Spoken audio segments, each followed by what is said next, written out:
Okey, Assalamualaikum warahmatullahi wabarakatuh, dan selamat pagi saya ucapkan kepada semua. Terima kasih kerana sudi meluangkan masa pada pagi ini untuk mendengar sedikit perkongsian daripada saya mengenai IoT, Internet of Things ni yang kini sekarang sekian maju dekat negara kita. Okey, so pertama sekali saya perkenalkan balik diri saya. Nama saya Muhammad Zarif Zakwan bin Muhammad Fauzi. Boleh panggil saya Zarif. Saya pelajar praktikal di UiTM Pasir Gudang, bahagian infrastruktur. Okey. Jadi pada pagi ini kita akan membincangkan tentang apa itu IoT dan macam mana IoT ni berfungsi, dan kita akan lihat penggunaan-penggunaan IoT ni dalam kehidupan seharian kita, dan saya akan jelaskan sedikit perbezaan antara IoT dan juga AI serta cabaran dan juga masa depan yang kita boleh dapat dengan IoT ni. Jadi tanpa kita buang masa lagi, ayo kita teruskan. Okey, so seperti yang tuan-tuan dan puan-puan nampak pada slide, okey, kita boleh lihat bahawa sebenarnya ada orang yang tertanya-tanya, ada orang yang tak mampu menilai suatu device tersebut adalah dikira sebagai IoT ataupun tidak. Tapi tanpa kita sedar, dalam kehidupan seharian kita, banyak peranti-peranti IoT yang kita telah gunakan dalam kehidupan seharian kita. Contohnya kita boleh nampak pada gambar-gambar tersebut, kita ada gunakan telefon pintar, ada smart TV, ada CCTV dan juga fingerprint access. Sebenarnya semua device yang saya paparkan ini sebenarnya adalah kategori IoT. Tapi apa yang menyebabkan teknologi-teknologi ini kita panggil dia sebagai IoT? So sebentar lagi saya akan ceritakan, saya akan kongsikan apa itu IoT. So sebenarnya yang kita tahu, nama panjang IoT ni sebenarnya adalah Internet of Things lah. So apa maksud Internet of Things tu sebenarnya? Maksud IoT ni sebenarnya adalah peranti-peranti fizikal yang mampu connect kepada internet, sama ada wifi yang mempunyai connection lah.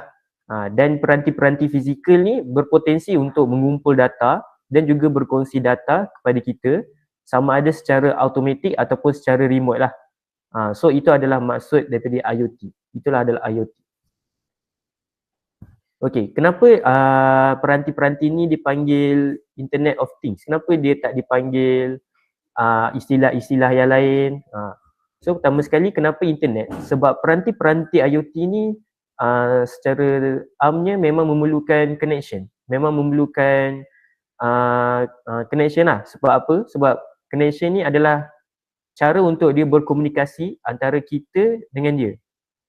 Sebab nanti data-data yang diperolehi daripada peranti-peranti fizikal ni akan diberikan kepada kita melalui connection tu. So connection ni ibarat jabatan lah antara kita berhubung dengan peranti kita. Okay, kalau TICS ni pula adalah peranti-peranti fizikal lah. Contoh peranti-peranti yang fizikal kita boleh kata CCTV, sensor dan sebagainya. So bila kita gabungkan, itulah lahirnya term IoT, which is Internet of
Hello,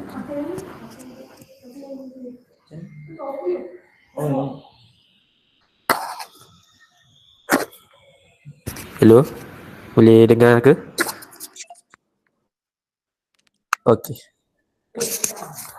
So saya kena mula dari awal ke ni? Okey. Okey, kalau gitu saya mula daripada awal lah. Okey, maafkan saya. Okey.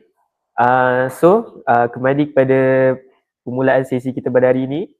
So hari ini saya akan cover balik apa itu IoT, macam mana IoT ni berfungsi dan contoh kegunaan-kegunaan IoT ni dalam kehidupan seharian kita.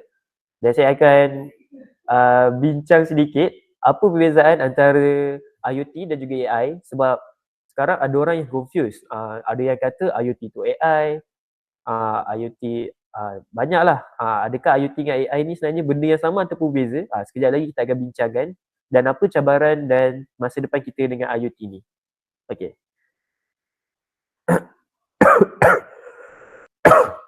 Okey. So, berdasarkan gambar-gambar yang terpapar di slide ni, saya rasa tuan-tuan dan puan-puan semua agak familiar lah dengan gambar-gambar tersebut. Sebab lagi-lagi gambar yang pertama dan yang kedua, gambar yang ketiga pun sama. Okey, so apa peranti-peranti yang saya paparkan ni sebenarnya semua adalah peranti-peranti IoT lah. Di peranti-peranti yang dikategorikan sebagai IoT. Yang pertama sekali telefon pintar lah. Telefon pintar ni sememangnya adalah peranti IoT sebab secara tak langsung sebenarnya dalam satu telefon bimbit kita tu mempunyai pelbagai sensor which is yang boleh detect kita punya gesture, sentuhan. Kalau smart TV pula, smart TV pada hari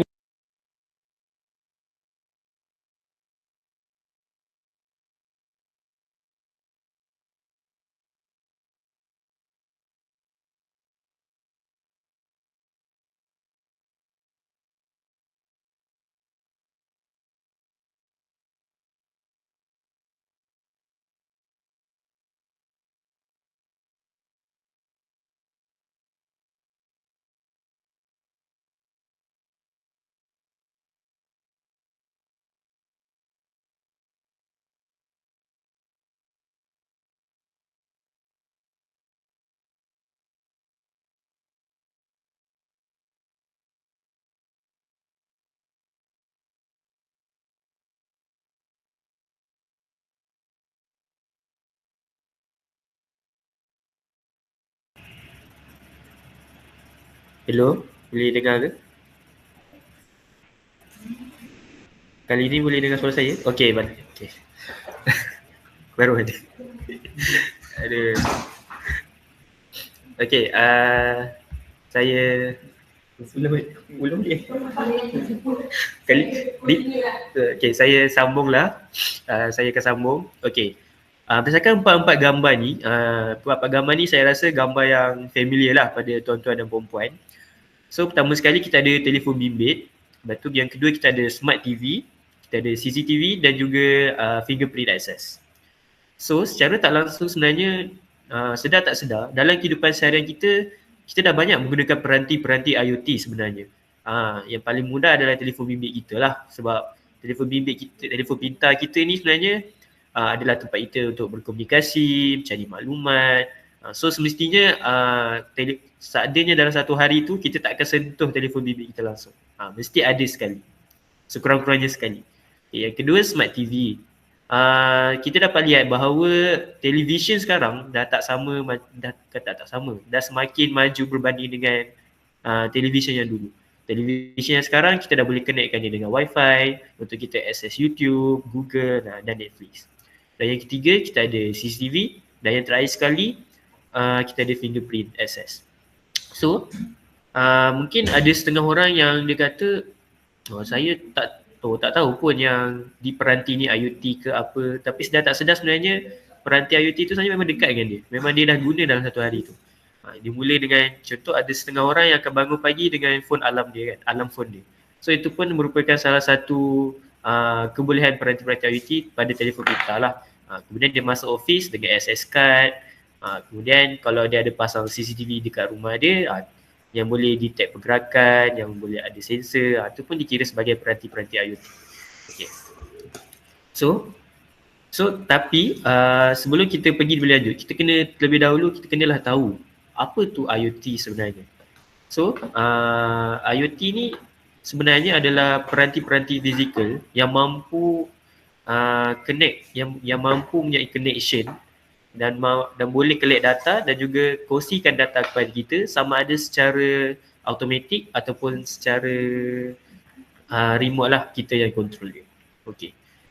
So peranti IoT ni sememangnya kena ada connection. Sebab apa? Connection ni lah yang akan menjadi jabatan untuk dia berkomunikasi dengan kita. So kalau dia collect data, dia nak share dengan kita, kena adalah internet, kena ada connection. Okay. Tapi kenapa IoT ni dipanggil Internet of Things? Kenapa dia tiada istilah-istilah yang lain? Okay. Pertama sekali sebab peranti fizikal ni memerlukan internet. Peranti-peranti IoT ni memerlukan internet. Sebagai apa? Sebagai connection dan juga untuk komunikasi. So kalau tak ada internet, so dia tak boleh nak send data kepada kita.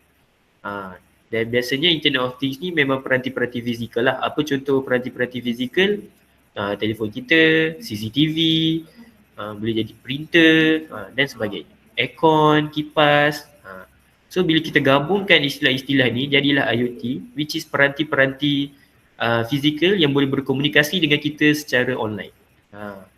Okay. Seterusnya. Okay. Apa yang membuatkan peranti-peranti ini diistilahkan sebagai smart ataupun kita panggil pintar? Okay. Pertama sekali, peranti ini dia berkebolehan untuk mengesan persekitaran.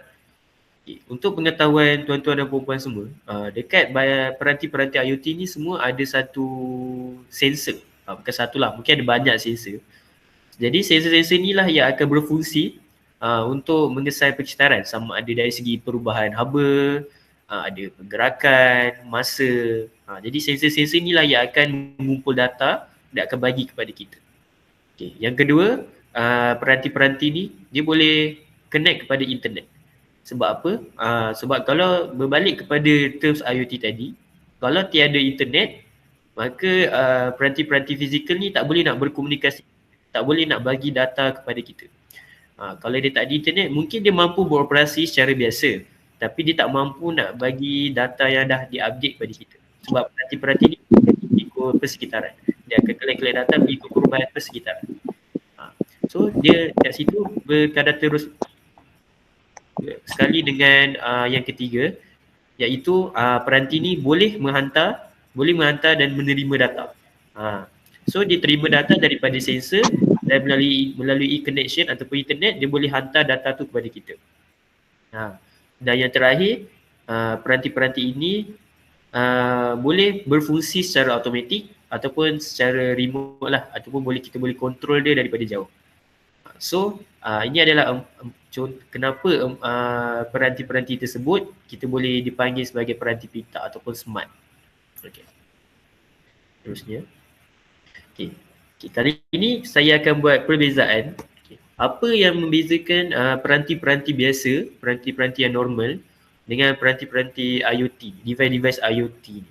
Okay. Pertama sekali kita tengok dari segi macam mana kedua-dua peranti ni, device ni berfungsi. Okay. Pertama sekali, kalau normal device, dia kena beroperasi secara manual. Apa maksud dia secara manual? Kita kena ada dekat situ untuk kita control dia. Paling senang kalau kita nak hidupkan lampu lah. Kalau kita nak hidupkan lampu yang biasa, yang tradisional, kita kena tekan switch, kena matikan switch. So benda tu berlaku secara manual, memerlukan bantuan kita.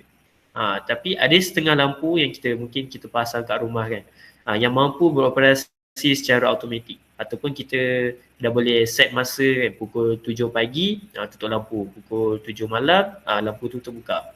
So kat situ kita boleh nampak bahawa peranti IoT ni memang mampu beroperasi secara automatik ataupun dengan kawalan kita lah.